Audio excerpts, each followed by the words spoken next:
So actually an incredible relationship already between the two countries. 100,000 Ugandans living in the UAE. But for all of us here who haven't been to the beautiful part of East Africa, the Pearl of Africa, as we always hear, what do we need to know? What are the must-do tips when visiting Uganda?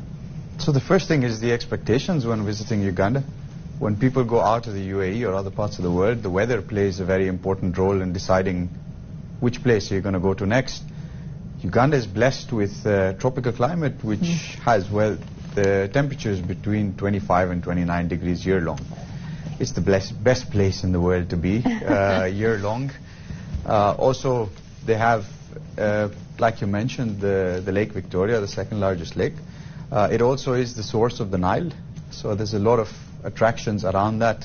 A lot of places where the equator meets the country, so people actually visit those places. Bwindi, the impenetrable forest, as they call it, is home to the silverback gorillas, which is an absolute must-do. It's a once-in-a-lifetime experience, and Uganda has some of the best viewings or percentages of success when viewing these beautiful creatures. That is a synopsis of what there is. I'm going to ask you a quick thing. Now, obviously the equator passes through Uganda. Now, if anybody who's seen the natural history programs on TV and also the northern and southern hemisphere factor, it is actually true that if you're on the northern side of particularly of a road, you can actually open a bucket of water and the water will swirl one way and literally move 2 feet the other way, or 1 meter the other way, and the water goes down the hole of the plug the opposite way around. I'm not making that up, am I? It's actually true. Yes, it is. That is exactly how it happens, and that's the reason why people go visit the equator so much. I mean, there's honestly not much to see, but it's a beautiful phenomenon. It is just stand there all day emptying buckets of water, sustainably, of course, obviously reusing it again for your next try. Yeah, of course, also really a popular destination for the Big Five safari as well. Lots of animals there. What are some tips for people when choosing the type of safari tour they should be looking at? Because I know, I think you've got a lot of elephants as well as gorillas. You've got buffalo, lions as well, if I'm not wrong. What are some tips that people need to be aware of? Because it's actually a very safe country, which is one of the safest parts of Africa, I believe. Yes, it is. What do we need to know? So obviously we have the tree climbing lions as well in parts of Uganda. We've got the Big Five. That doesn't sound very safe. Tree climbing lions. That's the first place I was going to go to. So the lions actually get onto the trees because they've got ants that they're not very fond of, hence they're up in the trees.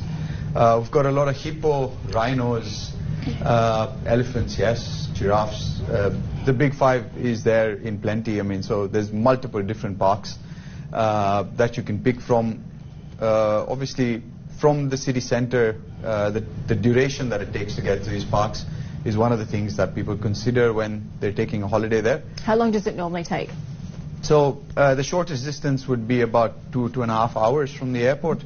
And the longer distances would be 6 to 7 hours of a drive or just a 1-hour flight from the airport. So how long should people put in their calendar? A week? Do you think a week is long enough? 3 days? Too short? It really depends on what the people are looking, what's their objective. If they're looking to do the Big Five, you can actually do it within 3 or 4 days flat. But if you're actually looking to enjoy the experience that Uganda has to offer, doing cultural tours, meeting with the locals, seeing how things are actually done there, then I guess about 10 to 12 days would be a good time frame. And your waterfalls look incredible. I'd love to go up there. They're beautiful. About, beautiful things to see. Apparently, one of the traditional dishes, one of the most favourite dishes, is it locusts? Grasshoppers. Grasshoppers. Have you tried one? No. Another one is the Rolex, not the watch like you're wearing today, but it's apparently a chapati, I think, filled with meats and vegetables and eggs. Yeah, predominantly egg layered in a chapati, and then there's meat and vegetables that go into it. Maybe a safer option than the grasshoppers. I'd be game if you were. Do you know what? I'll give anything, well, most things a go once, I think. Get myself into trouble there. Yeah, I've eaten delicacies all around the world, and it is, when I saw that, it's like, okay, I'll do it. Where the locals eat. It's apparently it's a delicacy. It's quite a compliment if someone asks you for them, don't they? Well, thank you very much.